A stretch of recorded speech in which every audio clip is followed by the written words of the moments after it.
Hello, traders. FX Collector here. Today is Tuesday and it is July 22nd. So, how is everybody doing today? Let me just share my screen for now and we'll get started right away. Let me pull up the chats and we will get started. So, let's see here. Just give me 1 second, pull up the chats and stuff, participants and stuff like that. So today is a little bit of a special Zoom meeting. My old mentor, which I spent, probably I think I joined his group. He used to run a group very, very similar to mine, and I believe I joined his group in around 2010ish. And then I think I left the group in around 2019 or something like that. So probably almost about 9 years I spent in Scott's group.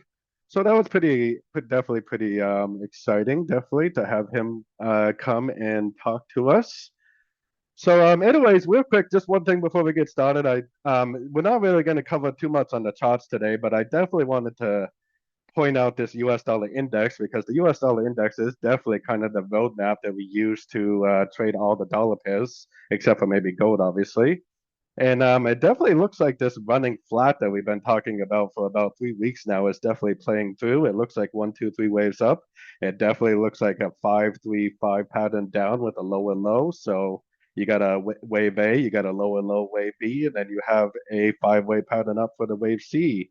Nice Fibonacci bounce, nice engulfing move to the downside, nice break of structure. Definitely looks like a running ABC correction or a running flat.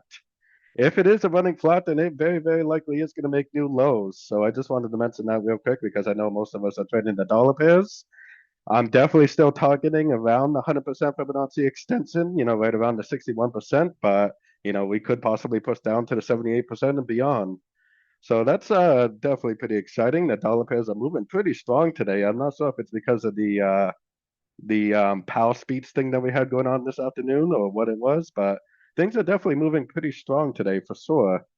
So, anyways, like I said, I spent probably the better part of about 9 years in Scott's group, and he used to run a group very, very similar to our group. And yeah, and I'm pretty excited to have him on. He's a really, really, really good analyst, and he's really, really into a lot of NLP type stuff, a lot of trading psychology type stuff, and not just trading psychology, but psychology in general. I am definitely a big believer in the fact that we have a lot of subconscious beliefs that prevent us from being as successful as potentially we should be. And because of that, whether they're subconscious or not, a lot of our beliefs control everything that we do in life, basically. So, anyways, yeah, let me see if I gotta allow people to unmute. Let me just see here. See if everybody asked to unmute. I think there we go. Hello, can you hear me? Hey Scott, how's it going? Can everybody hear? Let me Good. turn the volume up pretty good. There we go. Yeah, definitely. So I've been talking. I actually talk about Scott, my old mentor, quite often in these Zoom calls because I definitely do kind of blame you for the success of my trading career. So I definitely do thank you for that. I got kind of lucky, to be honest with you, because I didn't really get exposed to a lot of that crap on YouTube. I kind of went to Elliott Wave almost right away, and I kind of found Scott almost right away. So I definitely thank you for that, and I thank you for coming on today and talking with us a little bit. So yeah, um, E- Excellent. yeah, definitely. Uh, well, yeah, it's been very inspiring to me to see your success and to see you're still living in Portugal. Yeah. I've been in Portugal for almost 3 years now. In October, it's going to be 3 years I've been in Portugal. So I love living here in Um, Europe. The Portuguese people are extremely, extremely friendly and welcoming and everything. So I definitely, it's been kind of a dream of mine to move to Europe or something. I think even way back in the day when I was in your group, I talked about, yeah. potentially moving someplace at some point. So yeah, it's been quite the adventure, definitely. Oh, definitely. The Portugal, I assume it's summer and it's sunny there. I don't know. We got a lot of rain here, but It's Yeah, yeah. definitely It's hot. very, very similar weather to like California. It's like in the mid 70s pretty much every single day year round, pretty much. Wow. So it's compared to where I come from, I come from right on the border of Canada, so we get a lot of snow and bad weather where I come from. So the weather's definitely amazing, that's for sure. And I'm right next to the Yeah. ocean too, so that's pretty nice also. And Spain is close to the Mediterranean, and Portugal's right by Spain, and Yeah, yeah, probably just definitely. the ideal um, climate there. Yeah, it is a really nice climate for sure, definitely, definitely. So I wasn't Yeah. really sure how to go about all this or not, but I just want to start off by saying Scott did recently start a YouTube page about trade about psychology and stuff. If anybody wants to check that out, I'll definitely post it in the chats and stuff, so I'll put that in there. And he's also got a website that he just recently opened. I think this NLP and psychology stuff has kind of been your passion for many, many years, hasn't it? So Yeah, for the last 20 years, and you can imagine that being in trading and having all of these challenges yourself that you see inside yourself really ignites that passion. It makes you really want to figure out how to get over it. yeah, to be honest with you, when I first got into trading, I was 19 years old roughly, and if you told me that trading psychology had a lot to do with my success, I probably would have said that you're full of crap, honestly, back then. Yeah, But the now same I definitely, thing definitely with believe me. it. Yeah, I mean, people used to say trading is 80% psychological and just 20% technical. And I go, oh, yeah, right, right. But what we tend to do is we tend to believe that our results are all due to technical things. mm, And even with fundamental things, like there's another member of our group who's a brilliant person who is both advanced in technical knowledge and in fundamental knowledge, and he knows every single thing. But uh, recently identified the turning point on the dollar with that one spike, and he said, "Oh, that's when Trump said, he wants to fire uh, Powell, yeah, Powell." yeah, That's I think it was a Friday, and then the spike happened, and I looked at the thing, and here's this series of overlapping waves, and then boom, there's that wave going out of the range, and I thought, well, if that's a turning point.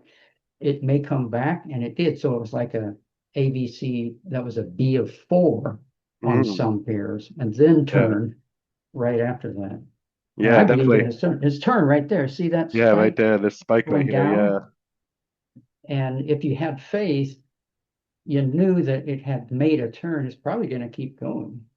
Yeah, I think Because it's there's gonna just keep going five down. waves now, but when There was a few people in your old group that I used to really kind of look up to big time.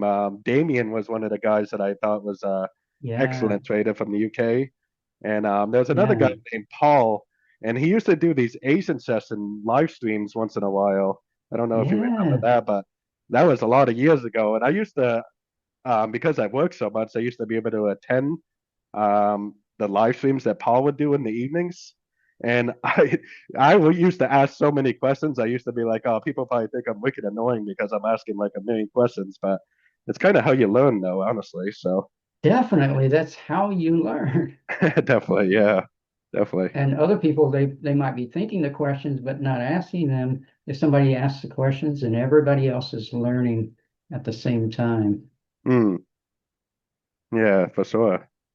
So Well, we I've been found running this like, group now for I don't know about 2.5 years, and for me, it's the community is one of the best things about having a group like this is the community aspect. I've met a lot of really good traders, and we like to bounce ideas off of each other and stuff like that. So it works out really, really well for sure.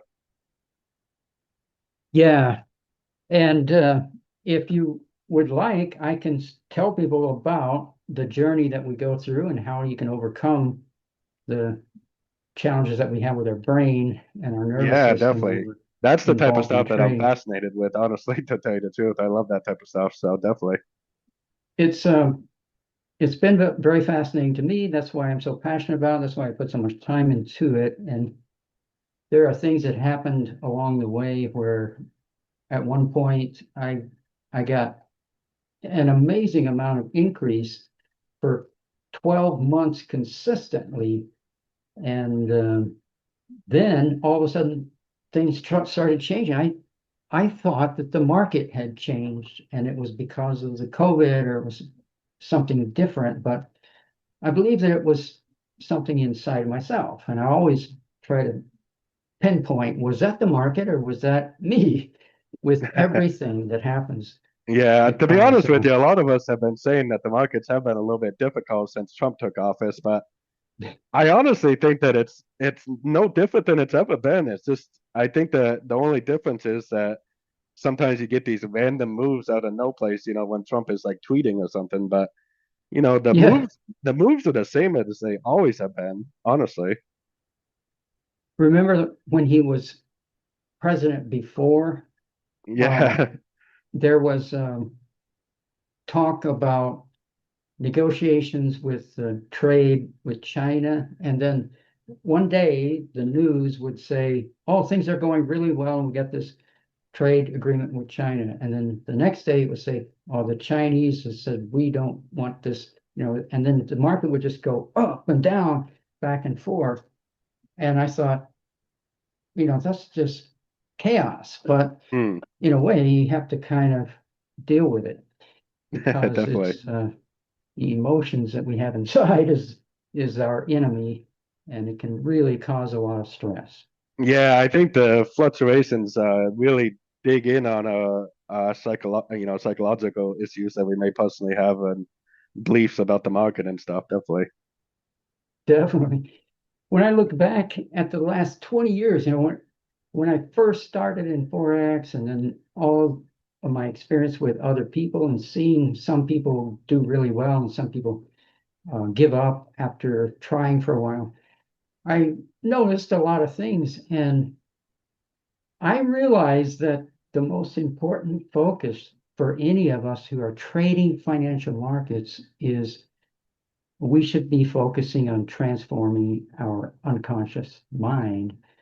And I discovered that for everyone, whether or not you think that you have inner resistance or something that's caused by your unconscious mind, you think, no, that's not my unconscious mind. That's this technical thing.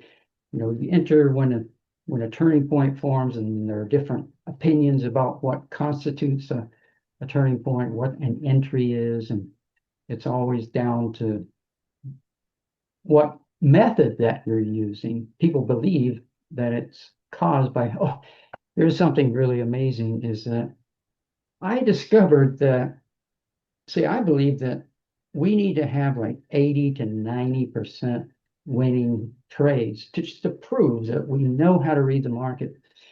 But I discovered that people can be using the stupidest method that you could ever think of. Have you seen people like using this yesterday's high? If yesterday's high was higher than the low, and then today it goes up, you go along. And I thought that's the stupidest thing. I would never do that. But people can do that and get consistent increase. Oh, reminds me also of what happened with Arrow. You can get consistent increase if you have proper risk management. That's one of the Mm. most important things right there. So when Arrow read Trading in the Zone by Mark Yeah. Douglas, he started implementing that and sincerely following it. And a lot of people thought, oh, that's crazy. Why would you only put 1 to 2% at risk? You got to use 15% for every trade. And it's a gamble that people are Mm. trying to double their account in one day and multiply their account really fast. And why would we believe that? Really, it's because of this inner conflict where part of us wants to make a lot of money and the other part doesn't believe that we're capable of it. And then unconsciously, those two parts are in conflict. The what's it called? The um, parts integration is a common NLP technique. And I think that everybody should be constantly doing a parts integration when you feel like, I feel like this is going to be a good trade, but on the other hand, it might not work out. And then you explore what is that? I feel like this might be a good trade, but on the other hand, it might not work out. And so there's these two parts that are in conflict. That's a Hmm. very valuable thing for everybody to do. And you can just learn to do that yourself in your daily practice. You can be meditating and doing some energy work and doing some parts integration. But, the financial markets themselves are an amazing living being that's made up of the collective emotions of all the traders in the world. And when you learn to read these patterns that the market forms, it becomes very fascinating because then you see, oh, there is a pattern to the way that the market moves. And it's not just random, it's the repetition of the same thing, just a different variation of it. So what's going on right now? Well, we've got these um, long-term movement, then you got these overlapping waves, and you got this sudden breakout and a movement in that direction. A thing that you can see from the past. We've been through that before. So one thing I would tell everyone, just out of empathy and compassion for everyone who wants to trade, that if you focus on the psychological, unconscious, and energetic, neurological aspects of how this works, then you'll get much better results. There's a couple of books that confirm what I'm talking about. One's called Your Money and Your Brain by Jason Zweig. Your So Money and Your Brain your by money and your Jason. brain. Okay. Yeah, and one's called The Hour Between Dog and Wolf by John Coates. And those are two that kind of specific to money and trading and financial markets and how the brain works. But what's even more useful than that was learning about programming the mind in general with things like hypnotherapy and NLP and being exposed to all these experts, starting with Tony Robbins and then T. Harv Eker. T. Harv Eker used to do seminars for Tony Robbins, and then he started his money mindset niche with the Millionaire Mind Intensive. I went to that back in the 90s, and it was life transforming because he was revealing to people that it's what they're thinking and feeling that's causing their ability to make money with any business. And it's especially true trading financial markets. But Yeah, anyway, definitely. One thing I wanted to mention is you used to talk about EFT tapping. yeah, I have no idea why, but I started doing that years ago, and it was just really odd to me because, like, for no reason whatsoever, my results just improved dramatically. I like for no reason. I like I felt so like silly doing it. Like while I was doing it, I was like, this is like the most like awkward, silly thing I've ever done in my life. But for some reason, it like works, and I have no idea why it works, but it definitely works. It's very odd. I still do EFT every day, and I do it during my qigong practice because it comes from acupuncture, and acupuncture and qigong and kung fu, and these things all come from the same source. So I don't necessarily agree with every single thing that the EFT community does, and there are some things that I prefer to do different. And you can learn, if this is acupuncture, you can just ask your acupuncturist. Go down to your and you can ask an acupressure um, teacher. There's a couple of guys that teach acupressure, and so I think that that's useful. Now I do this every day, over and over and over, and tapping on the meridian points. And you should always do it before you trade. And you should also do some deep abdominal breathing Yeah. because what's been discovered is that when you trade, a lot of us who are attracted to trading, we're from an engineering background or we're from a logical background, and we believe that we're looking at a chart and we're just doing this technical thing. But what's actually happening, and this is long since been proven, is the brain, the primitive part of the brain that's located in the back of the head, um, at the medulla oblongata area. When you're born, you have, without doing anything, you have certain instincts for survival. And when stress occurs, we get this fight, flight, or freeze. And you can watch these YouTube videos of a truck coming down the street, going to run into somebody, and they somehow jump out. They make a video in slow motion. They're all a whole group of people jumping out in slow motion just before a truck would have run over them. That's that flight reaction that is a built-in thing that we're born with, the fight, flight, and freeze, and it's there to help us survive. So if a wild animal is coming at us, we're gonna fight or we're gonna run away. And with a mountain lion or a bear, you probably shouldn't do either one of those things, because if you run away, they see you as prey. But these are built into people, and we get that just from being born. And that's just already in there in your primitive brain.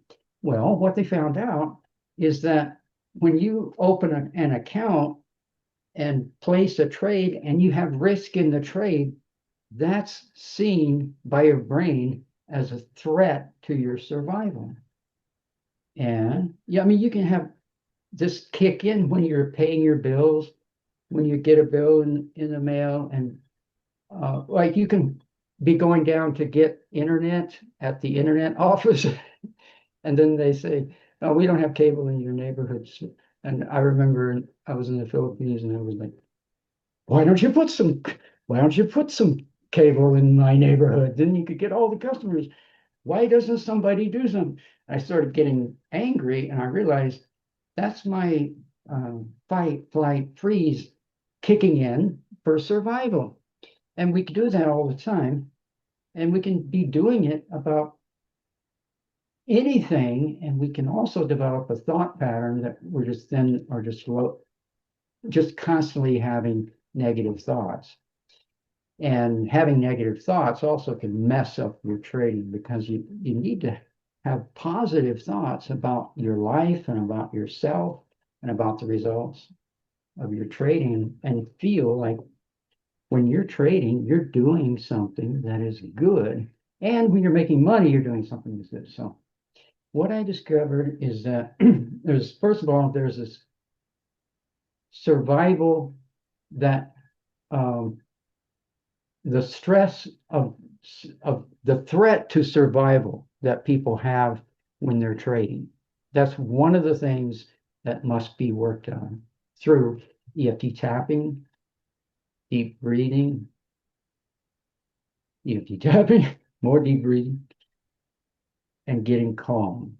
Because if we're experiencing this anxiety, then that's been shown that it shuts off the function of the frontal lobes of the brain. The frontal part of your brain is just shut off. That's what they told us in EFT too. It's a disruption in the flow of energy. If you tap on yourself, then it stops that disruption, and then it starts to flow normally again.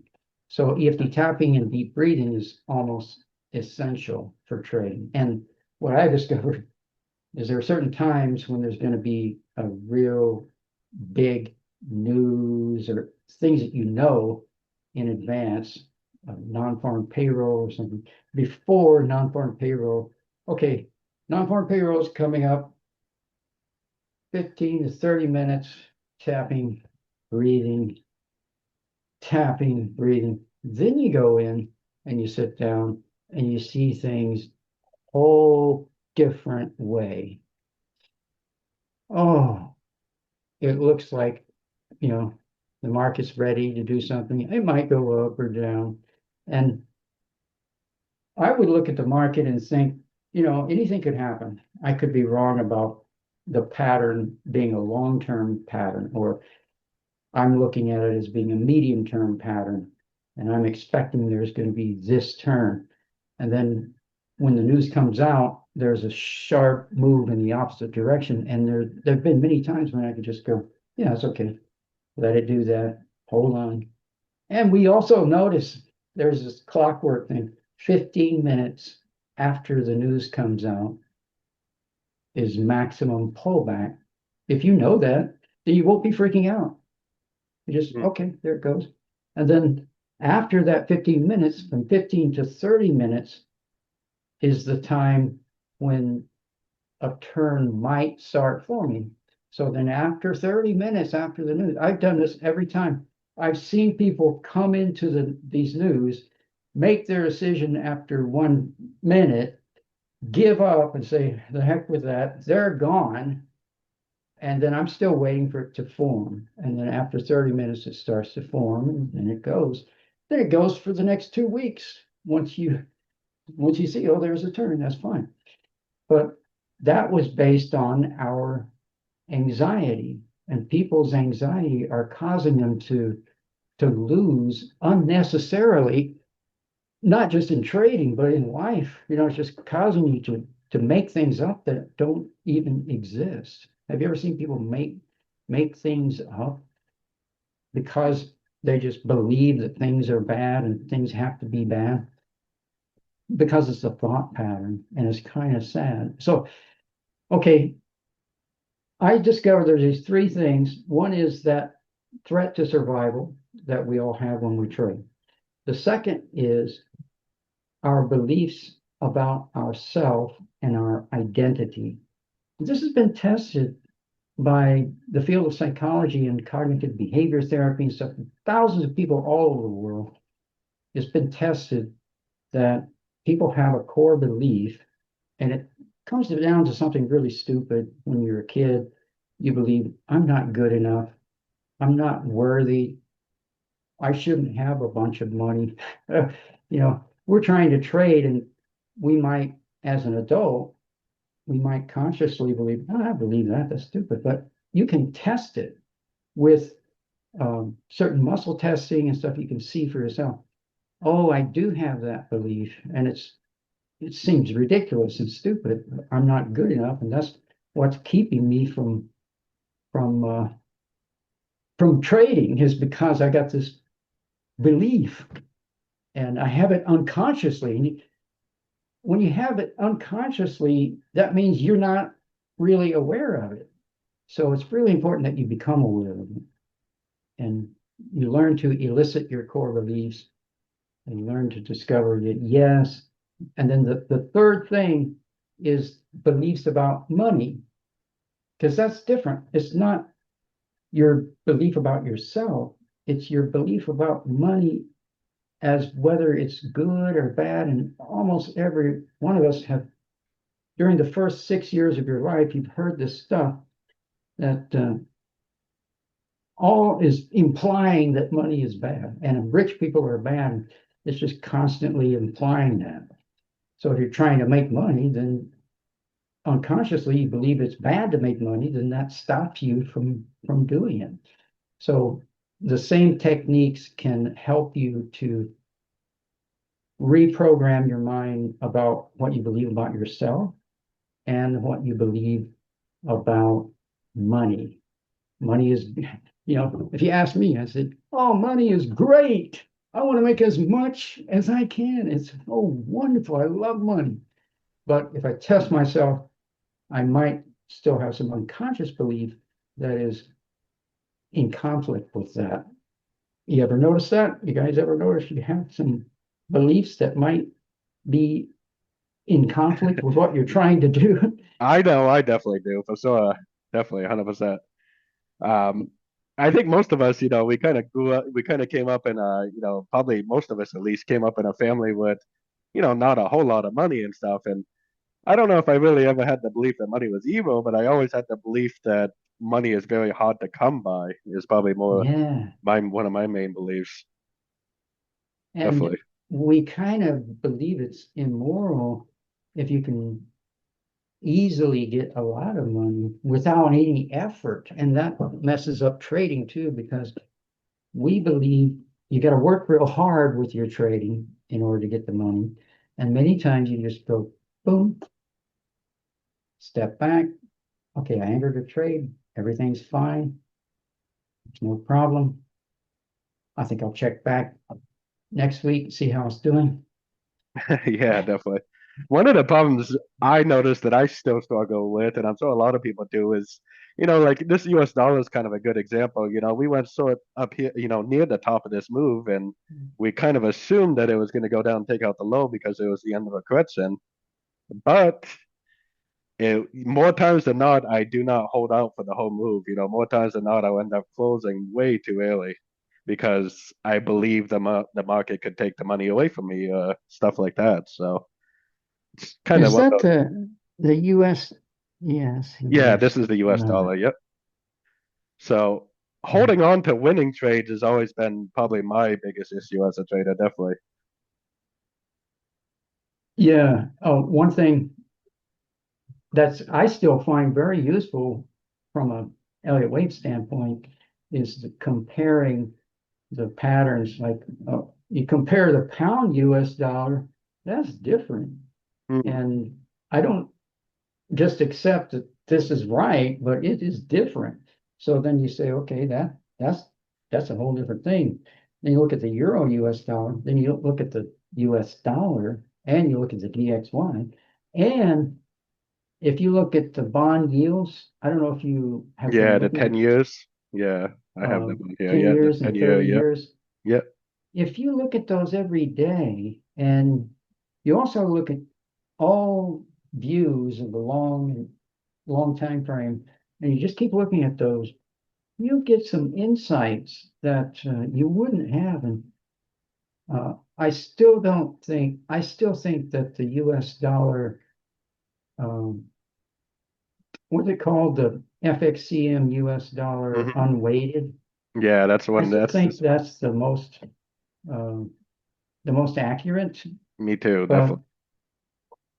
I still compare that with a whole bunch of them and just do it every day. And if you do that by comparing it, then you're not locked into believing it has to be this. Well, this other one suggests that it might be this, and so I just Mhm. keep in mind. Yeah, definitely. Um, the book that you recommended at the beginning, somebody didn't ask the name of it. That what is it? The hour between. Uh, oh, the hour between dog and wolf, which that's a saying that I've heard some other places. And if you look at the tarot card of the moon, there's there's a picture of a wolf and a jackal or something on that card, and that represents the mind and the unconscious mind. Hmm. I don't know what John Coates meant when he called the book The Hour Between Dog and Wolf, because there's something that happens with all people that we're focusing on that survival instinct, and we're focusing on our higher beliefs and our higher intentions. And the survival instinct might conflict. And I think that's what it's all about. Yeah, But interesting. regarding if people don't believe that that's important, the programming of the unconscious mind, it's going to take, I would say, okay, you trade for 10 years, and then come back and look at that again. And then you trade for another 10 years and you come back and you look at that again. You can save yourself a lot of misery just to figure that out right now. Say, this is true, and it's possible to know right now that that's true, so that I don't have to spend 10 years wasting my time not knowing that that's true. It is true. And another thing is that Paul Tudor Jones um, started trading. I saw this. There's a video. Have you seen the video of Paul Tudor Jones, like in the 80s? And he was timing the turn of the market, and he started getting coached by Tony Robbins, and Tony Robbins was teaching him NLP techniques. I found out that Paul Tudor Jones pays Tony Robbins $1 million a year in order to have access to him all day long, every day. Oh wow, it's probably money well spent though, honestly. Yeah, because he's been programming his mind all this time, but he's still like, oh, Tony, what should I do about this? I don't know what he's doing, but he's got the money to invest in that. He's Yeah. a billion dollar hedge fund manager, and he's been doing these practices every day all this time. Now it's been 30 years that he's one of the most accomplished traders. Another one was Stanley Druckenmiller. We know he was with George Soros. I won't mention that name because he's kind of a negative person, but um, Stanley Druckenmiller was with the Quantum Fund when they did this breaking of the bank Hmm. in the The UK. pound. Yeah. Yeah. And then he went on to become a trader and had a hedge fund manager. And there was one year where he made a whole bunch of money. He donated $700 million to charities, um, and medical and different things. $100 million he donated to the New York University for them to found a neuroscience department. And then I thought, oh, so that must mean something. And to me, I think it means trading has to do with neuroscience. Mm. And he put his money where his mouth is. Here's $100 million. Now you can hire all these neuroscience professors, start a department, and start studying neuroscience. There's Yeah. still, I think, pretty uh, pretty renowned university, NYU. I like the Market Wizard books, and if you read the Market Wizard books, pretty much Oh every yeah, single trader in that book is doing something with either NLP or daily meditations or something. That yeah, pretty much every single person in that book talks about how important that is. But that I was I noticed I noticed just from doing this over the last couple of years is that brand new traders think that there's like no no importance to that at all. They think that, like yeah. you said, they're just looking for the holy grail trading system. They have, they could care less about, reprogramming the mind or anything like that. So it just kind of opened my eyes over the last couple of years about how important some of this stuff is because just seeing other traders, like we'll enter a trade that we plan on holding on to for 2 or 3 days. And within an hour of entering the trade, some people will start contacting me, be like, is this still a good trade? Should we get out of this trade? Should we get out? Should we hold? I'm like, yeah, we're holding, so it just kind of opens your eyes of, the issues of retail traders that the professionals know it, but for some reason, retail doesn't have a clue, it seems like. Yeah, and like I was saying before, when we discovered that there are these traders who are professional and they're getting consistent increase, but the method they're using is really stupid. I've seen some traders myself who are using these methods, and I thought that's so stupid, I would never do that.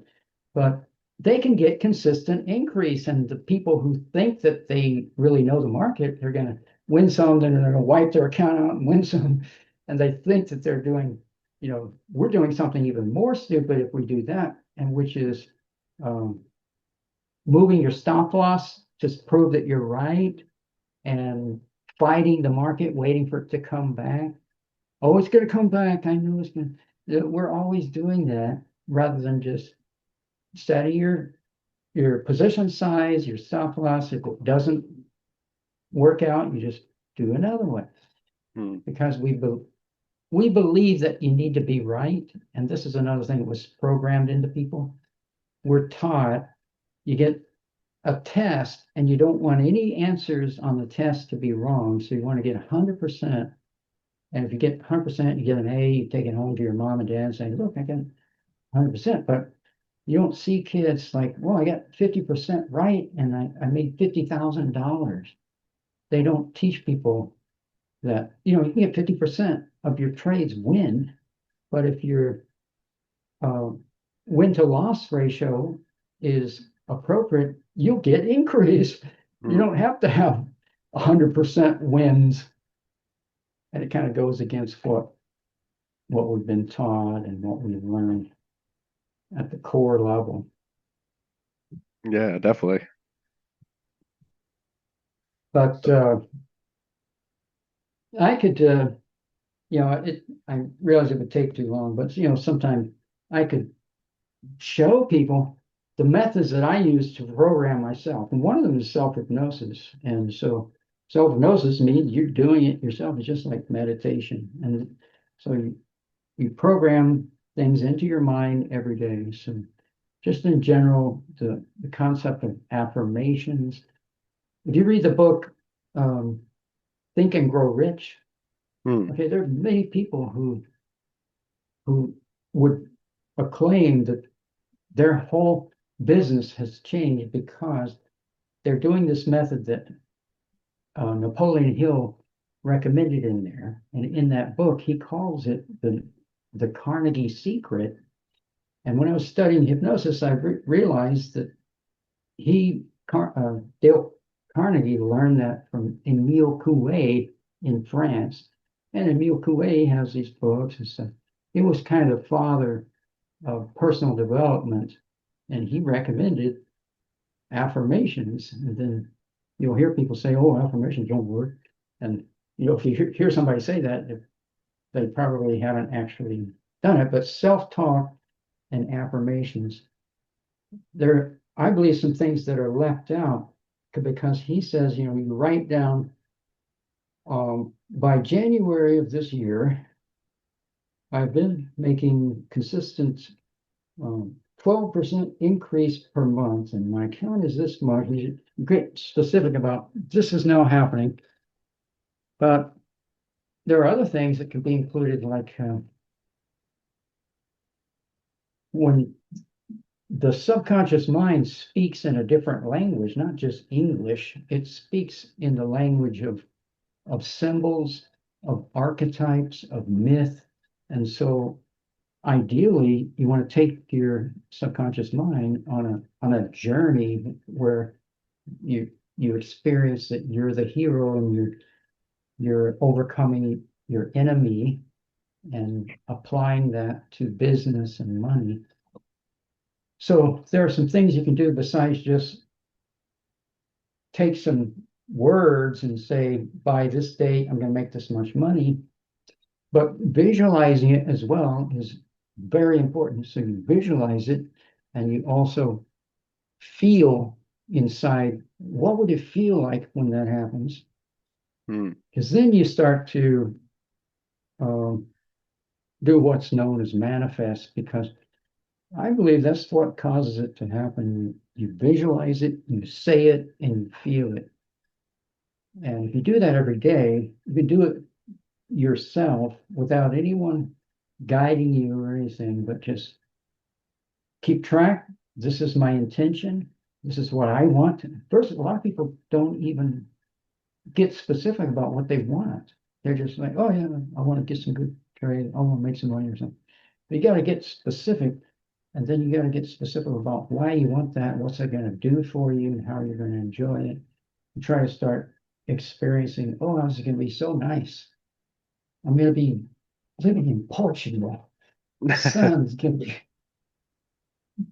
sun's warming my skin as I'm on the beach in Portugal. Get this drink with an umbrella. Right.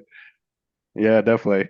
Uh, I always had, goals written down and stuff like that. And I noticed that when I started actually, achieving some of these goals, like, moving to Portugal and stuff, I didn't actually take the time to make like new steps, like new goals, like a new process.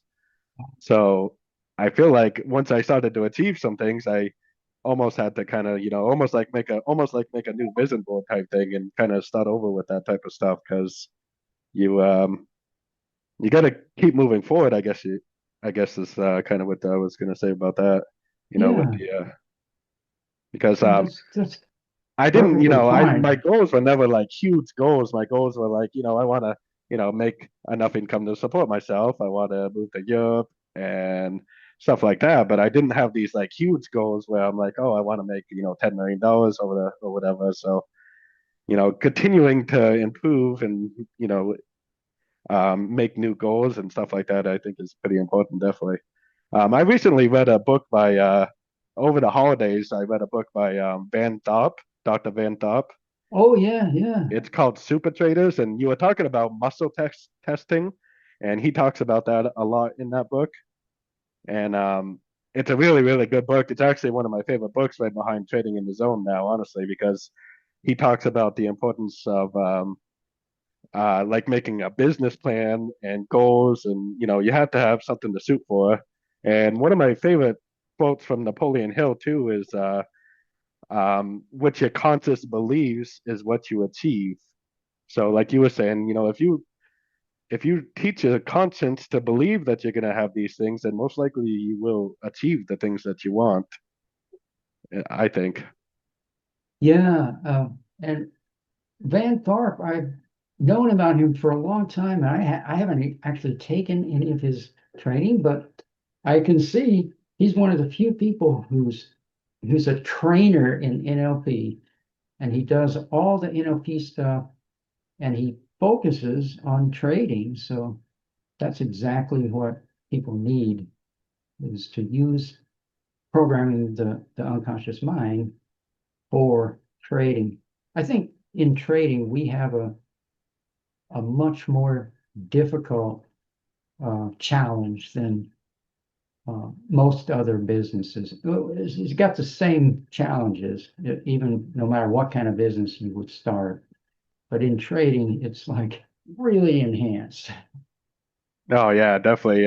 Trading is taps pretty much every emotion that you could ever think of, honestly, in my opinion. You get the highs and the lows, and everything in between, honestly. Oh yeah, you see, Yeah. I feel so sorry for people who experience such anguish and sadness and disappointments and stuff. And I saw my daughter one time. She was trading with a demo account, and uh, I think her mom was helping her a little bit. And they got in a trade, and she was like winning and stuff. And then I came back later, and she was crying and crying, and I felt so sad because she her trade was losing, and it was just really sad. I don't Oh think that yeah. we should have to, well, if you could use proper risk management, then you would just like, oh, okay, that's fine. Let me try another one. Yeah, definitely. Um, I think if you're having a lot of emotions about a trade, you're probably risking too much money on that trade anyways. Definitely.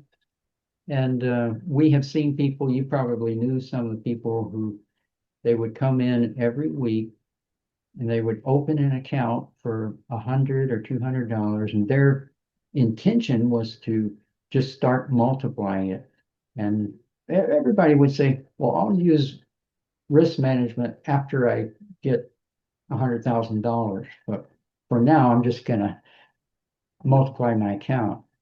Isn't that Yeah, insane? It's it. insane.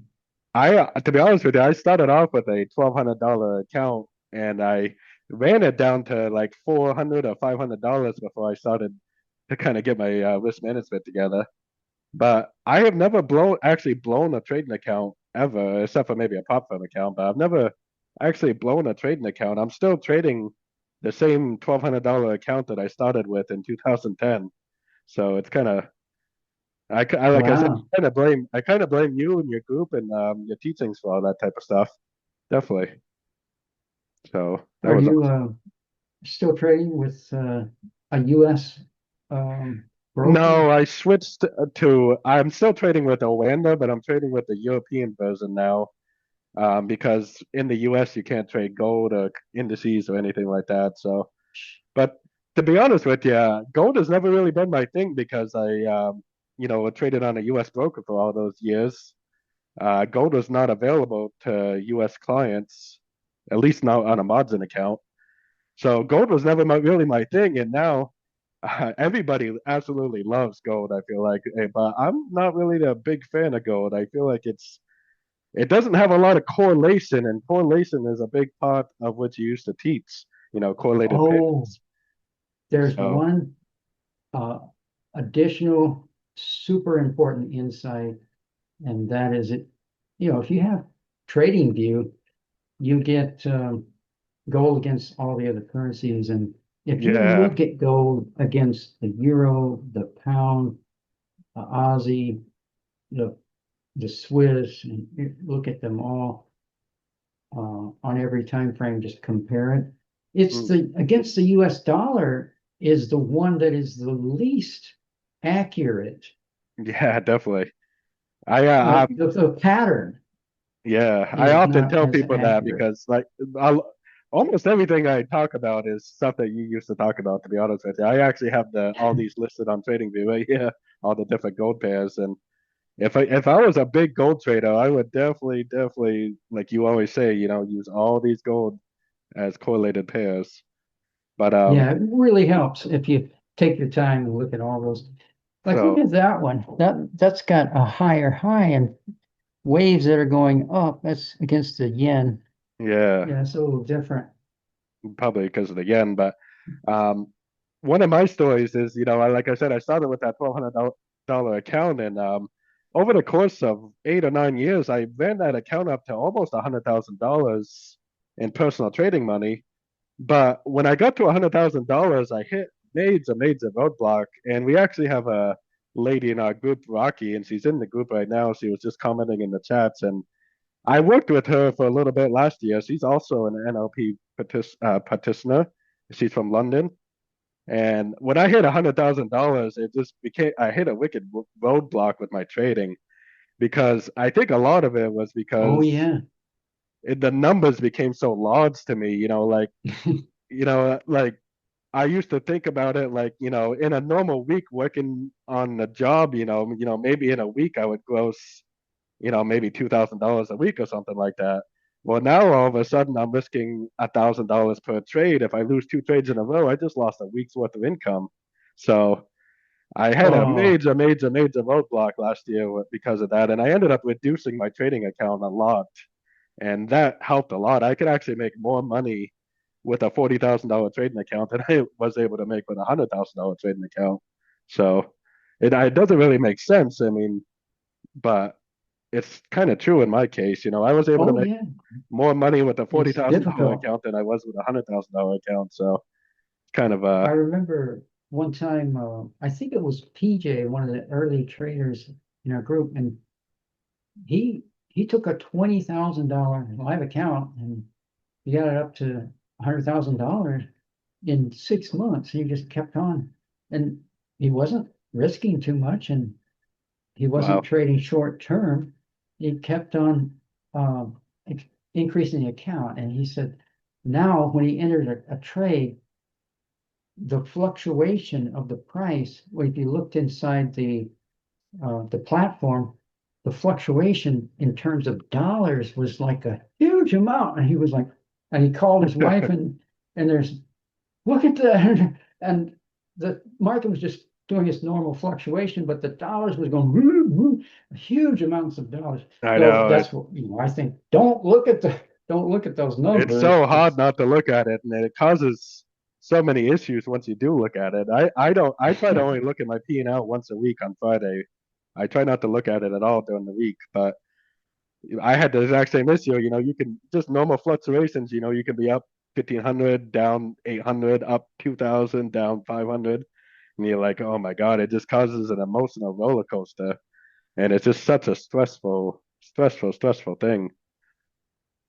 And this is another thing I noticed is, remember Paul Tudor Jones? He nailed the market and he nailed the turning points and he shorted the crashes and stuff. And he was fined by the SEC $800,000 for violating this thing called the uptick rule, which is a rule that's been on the books since 1937 that you're not supposed to be able to sell a borrowed stock. That's what you do when you're shorting. Hmm. It's a borrowed stock while it's declining. So you would sell it when it's going up. No, you can't sell it when it's declining. It's a bar. So this proves what I've been saying for a long time, that in the stock market, there's this bias that you're only supposed to buy. You're not supposed to sell. So using Forex and currency pairs just completely throws that out, because if we buy the euro US dollar, you're you're selling the US dollar. It doesn't, there's nothing morally wrong with buying or selling, and you should be able to do whichever is the right thing at the right time. Hmm. Always buy and sell anything Yeah. rather than believe that it's wrong to sell. And if you spent years in the stock market, you're going to have this belief, oh, I can't, selling is bad and stuff. And we sometimes believe buying is bad too. So those are things to work on with your hypnosis, is to believe buying is good, selling is good. And Yeah. So, we as engineers, we think we're looking at this chart and it's a technical thing, but when you click the mouse, you are buying and selling an equity. hmm. So you spent a lot of years, doing the mentorship thing. The people that have been very, very successful in trading, did you notice a pattern? Like you talked about the guy who turned a $20,000 account into several $100,000. Did you notice something that he was doing that other people were not doing, or was the I would like to do a thorough uh, testing on that, but from my own intuition, I believe that certain people have a personality that's not clouded by a lot of anxiety and self-worth issues. It's people who believe that their self-worth isn't high enough, and you believe I'm not good enough, or money is bad. Those are the ones who are going to sabotage their success. But people don't have that. Like like Paul. I got to know Paul and his family and his mother. He's telling me stuff. I mean, I didn't have tea with him personally or something, but I just got to know. Okay, he doesn't have a lot of issues mentally and psychologically. He's pretty pretty clear about what he believes about himself. hmm, But if you have conflicts about what you believe about yourself, and this stuff happens when you're a baby or up to 6 or 8 years old, something that was said to you can make you believe that you're not supposed to do that, or you're not good enough to do that. But I think that's what it is those people, some people don't have a lot of issues with their beliefs. hmm, okay. They got to be, and that's what I think about you too. I was going to say that too. When you were working on towers, I bet they probably go through 10 people to get one who will be able to stay Yeah, on the tower. we, we used to have. I used to be honest with you, I used to have a lot of fun with the new people that would come to work for us, because sometimes we would be five. It wouldn't be normal. It's a normal day for us to be 200 to 500 feet in the air on Oh my staging, God, and we would get a new guy, and he would come in, and he would just be hugging the stage, and like wouldn't even be able to let go. And that'd be I me. used to have a lot of fun with a lot of the new guys, because I never really had too many issues with heights, but a lot of it, I think, was because I See, started that's working as it. so young. I was 19 years You old. still have to have the fear of heights or you'll Yeah, die, right? yeah, But you're exactly. able to do your job without it affecting you. And that's how you do in trading. You still got to have this fear of survival, but you can't let it overcome you. Yeah, that's That's the actually a good point. trait. Definitely. A person who is courageous or just doesn't have as much anxiety and fear. Getting rid of anxiety and fear. That's the real key to success in trading. Yeah, definitely. And you just do that with just talk and self hypnosis and EFT tapping and working on your beliefs and stuff like that. And sometimes it takes a little uh, personal journey to find out, okay, this is what happened. This is why I have this belief. And now this is how I can change that belief. What would be a more resourceful, a positive belief to have about myself? Hmm. Yeah, definitely. Yeah, yeah, definitely. Let's see here. But like you were saying, everybody's at a point, and then you get to the next step. So what's preventing you going to the next step? Well, you got to expand a little bit is to be able to trade millions of dollars of capital and still have the same amount of risk. Boom, just enter trade, not worry about it. Because we get uh, overcome when the numbers get high. And I found that with myself too. And it just can sabotage after 12 months of consistent increase, and then all of a sudden, whoops, what just happened? Something with the market or something with Yeah, me. I was a boom and bust trader for a long time. I would make really good money and then lose it all, and then make really good money and then lose it all. And I think um, the EFT tapping, I would also do like affirmations at the same time that I was doing the EFT tapping. And like you said, it probably just raised my Yeah. um, confidence, I guess, self-awareness of myself. Oh, yeah, I think you were sharing Yeah, I said my an affirmations that I would say EFT with for you one time. 4X or something. Yeah, I made EFT tapping for Forex. I still have it on my phone. Yeah, yeah, definitely. Because I tap the hell out of my meridians, and most of the time I don't even say anything, or I might just say some affirmation or prayer or Hmm. something. But some of that stuff uh, is very useful to start off. Gary Craig, when he taught the original EFT, he said, "This is how you do EFT. You find the sore spot on your chest, you rub this spot, and then pretty soon they just throw that out. It's still in there. That's how he said to do it. But this is how you rub this spot." And I think, oh, you rub both spots. Hmm. If you do this and you start breathing and you do it for like a minute, you know, that's it's what they call the psychological reversal spot. Hmm. You start off with the psychological reversal spot. Well, they changed it to say, well, the karate chop point. Okay, Hmm. there's a reason why they call it the karate chop point, because you can take your hand and just crash it through a concrete block and not feel it. Well, you can't feel it when you're tapping, but if you tap this spot, you'll feel it from the soles of your feet into your internal organs, up into your brain. Hmm. Yeah. No, I'm So I definitely. do this at the beginning of every EFT round and breathe deeply. And that'll help you, before you trade. You do if you just come in, you're busy, you plop down in front of your computer, and you got the stress already. Hmm. The trading is not going to be as good.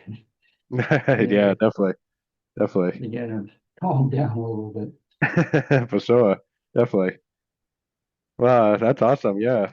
Um, I don't know. Do you have anything else you'd like to discuss? No, but I thought we can always think of things and get back together sometime Yeah, I mean, I'm not really on any time limit or anything. I usually do like 90-minute Zoom sessions anyways, but I didn't want to take up too much of your time. I've been talking about getting you in on a Zoom call for probably about 6 months now, so I was very Oh excited to yeah, get you in, you could definitely. still do the analysis too. But yeah, I probably got to get going. It's 1 o'clock already. Yeah, I mean Yeah, here, yeah, I'm in you're back in the States now then, Florida, huh? and I guess that's the same as the time zone you were living in. Yeah, I was in New Hampshire, so it's the same time zone that I used to live in. Definitely It's a a great little bit place. more challenging, I think, trading in America, but I that's probably honestly that's probably just a limiting belief too, is saying to yourself, well, this time zone is challenging to trade in. It's probably just another belief. Oh, that London time, it's difficult for because it can throw off your REM sleep and not getting I enough used to sleep. when I lived in America, I used to wake up at 3:30 in the morning sometimes to attend your Zoom calls and to trade the London session. So it's pretty different. The America time zone is a little bit difficult, I feel like, to trade from. I love trading from the London time zone. I can get up. I wake up at 6:30 in the morning and don't really get to the computer until about 7:30. And yeah, I love the time zone. It's an awesome time zone to live in for trading. I think for at least Forex it is. And it's kind of nice in Florida because it's, well, it gets pretty hot, but and pretty humid. But other than that, it's pretty nice. Yeah, definitely. That's good. Like I said, I was started off saying that, but we got a lot of people here now. But you just recently started a YouTube account for your reprogramming stuff, and I've already watched all your videos, so I've already seen them all. Oh, So, but oh, I'll put the link for that in the chats and stuff if anybody wants to check that out. Definitely subscribe to his channel. Um, and he's also got this little website thing going on here that you can check out too if you want to. I'll put the link for that in the chats also. And yeah, one of a lot of my people.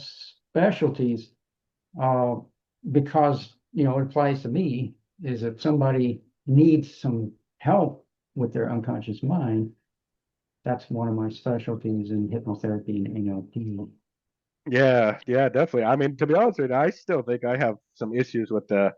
I've been able to make a good income from trading, but I've never been able to turn my account into, like one of those $1 million trading accounts that I've always kind of wanted to. So there's still some unresolved beliefs I'm so in there that I think it's a never-ending process, though, isn't it? I mean, when you start going down Yeah, this road, it's kind of a never-ending process. You're just constantly working on stuff.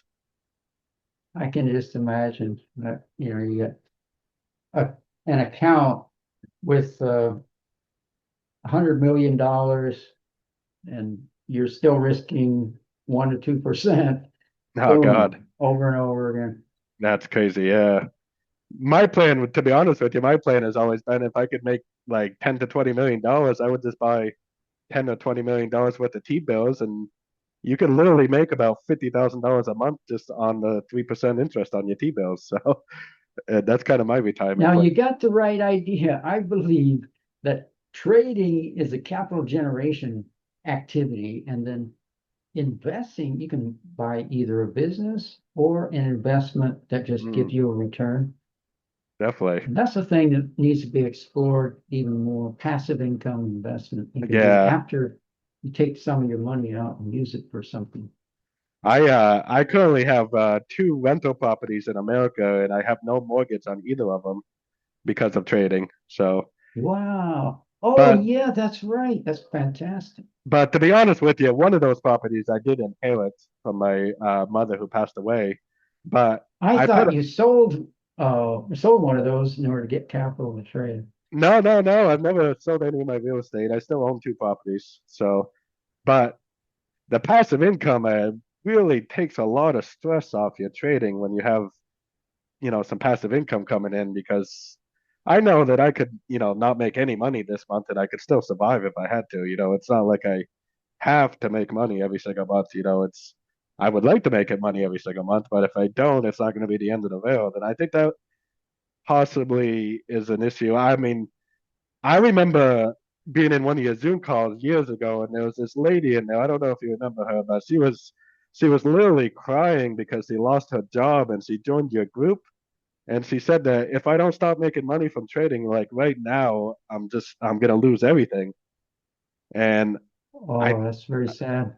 it was in your group in one of your Zoom meetings. It was the lady was in, and I just remember for some reason that kind of stuck out to me. I was like, oh well, I mean, you feel really bad for the person, but when you are trading out of such a need, I don't think it's even possible to make it work. In my opinion. That survival instinct, that's the thing you have to overcome. And, so if you have to trade to survive, it's just a setup to fail. Yeah, You you 100%, got to be definitely. able to you have to be able to survive so that you don't have that kicking in all the time, Hmm. causing that stress.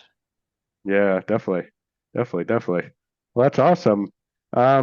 Yeah, and if you ever want me, like I said, if you ever want me to come on, if you get more into your YouTube channel and you want me to come on or anything, I definitely am more welcome to.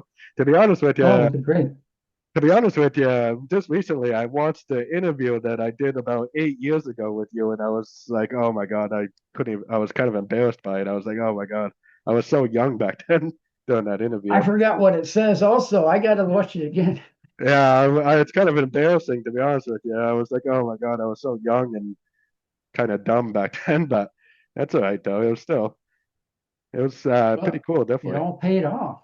Yeah, definitely, definitely. It's all just part of it, I guess. So part of the journey of life, definitely.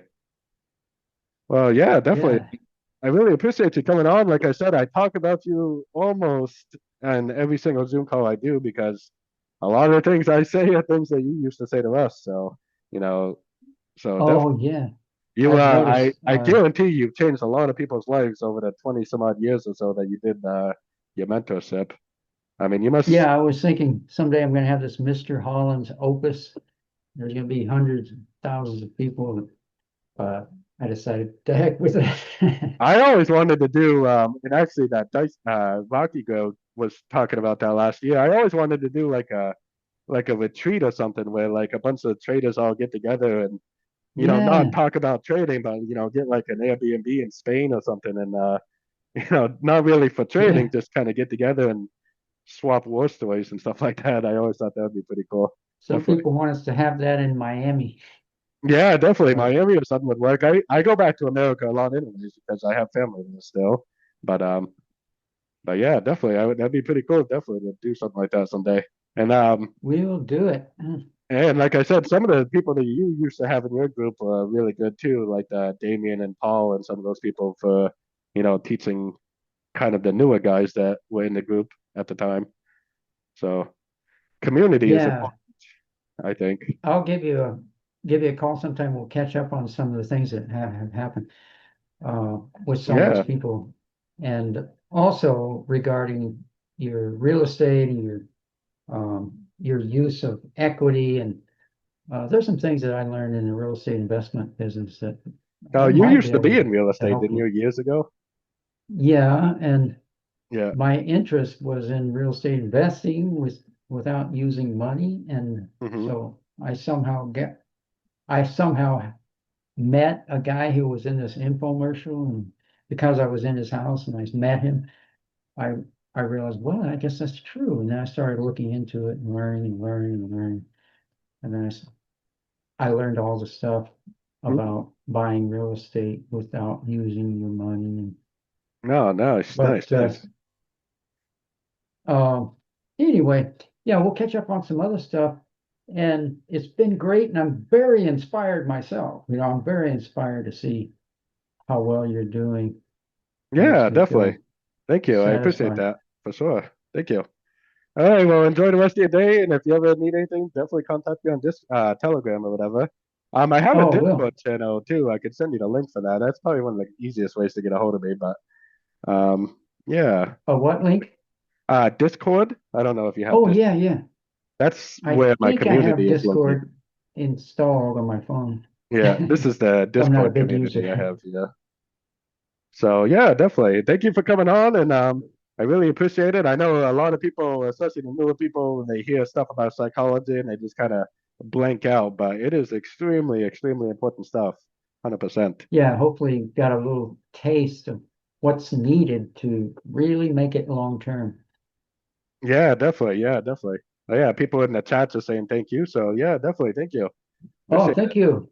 it. You guys Uh, take care. I'll head out here and maybe you can continue your daily yeah, I don't do it analysis and daily. I stuff. just do it a couple times a week. I do like twice a week. I do a Zoom call, but Oh, okay.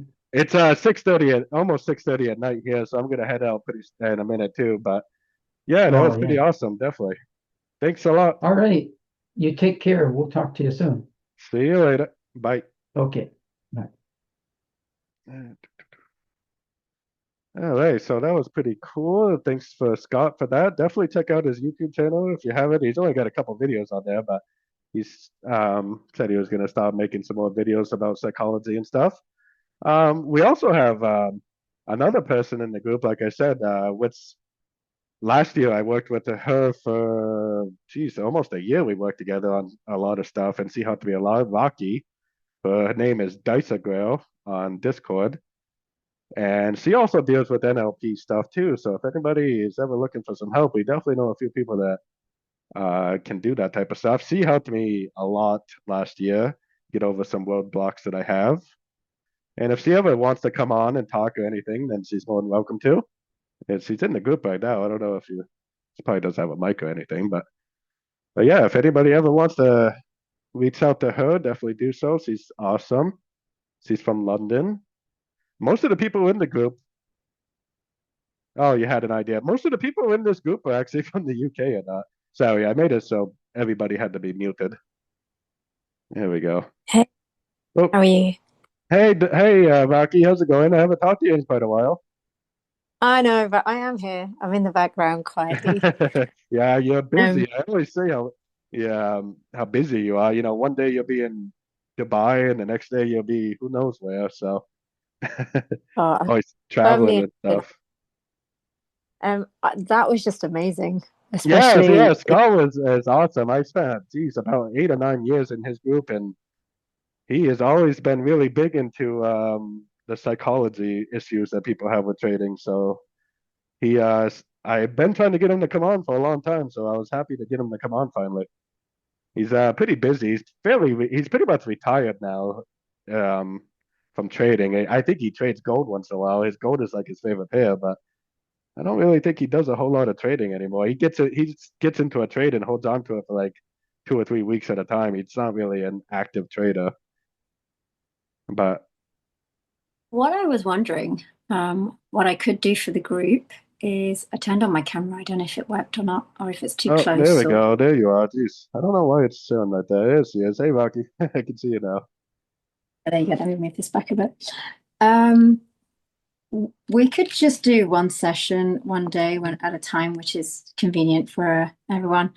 Um, those mental blocks around money, I'm quite happy to just do no charge to anyone, but do a session where we actually go through the psychology of what that mental block is, and everyone's going to have their own unique mental block. But for that session, literally all you need to have is pen and paper. And maybe we don't need more than half an hour, 40 minutes, but Oh, we could do a really? Nice. session that would help Yeah, some people. I don't. Tuesday afternoon would be awesome. I do call at 5 o'clock on Tuesday, London time. So yeah, that would be awesome. I would appreciate that. I like these type of Zoom calls too, because it kind of gives me a little bit of a break about just spending 2 hours talking about the charts. So Yeah, we could do because you our mental construct is literally the divider between success and failure. And you have no. We heard him talking. So when he was talking about NLP, so NLP was founded by two guys actually, John Grinder and Richard Bandler. So John Grinder is now probably in his 80s. Well, you're in good hands. That's all I'm going to say because John actually personally trained me in Portugal, as it happens. All oh roads lead back really? to Portugal. Geez, Yeah. nice. So he's the founder of NLP. He is a Mr. NLP. Hmm. And things that John talks about is the subconscious mind and the subconscious programming. And most of us don't even realize the things that you've absorbed through your five senses, right? And predominantly it's the things you see, hear. Taste, touch, and smell is not so much an issue. For the things that you see and you hear in your life experience that have had some conditioning on you, and now as a consequence, you've got some unusual association with money. And I'll share something just to give you all an idea. When I was 16, and I never knew this until I trained with John Grinder, and I was in Sesimbra with him in Portugal. And we were sitting one day and we were having this conversation. It just came out, it just poured out, and it would with a man like that. And I came to the realization that my unhealthy relationship with money was actually because when I was 16 years old, I had stumbled on a conversation between my dad and his brother where my father was trying to buy the freehold for their business. And he was just saying to his brother, you know, if I can't manage to buy this freehold, and I've had to borrow money from family to buy it, but if I can't buy the freehold for this business, I'm going bankrupt. And I don't think I'd ever in my life, up until the point I was 16, heard the word bankrupt. But that subconsciously had such a huge impact on me. And when I think about my journey with money and my relationship with money and how I perceive money, I'm like, oh, wow, that really had a huge knock-on impact. And some of it's positive because it drives you to do great things. And, you know, like Errol said, like he's got these properties and they're mortgage free. He's never blown an account. So like, you know, some of it's positive, but obviously we're more interested in the negative stuff because that's the stuff that's hindering us. So yeah, we can do a session. We can have a chat, Errol, as to when it suits you. Yeah, definitely. I would love to do that. I mean, I definitely know that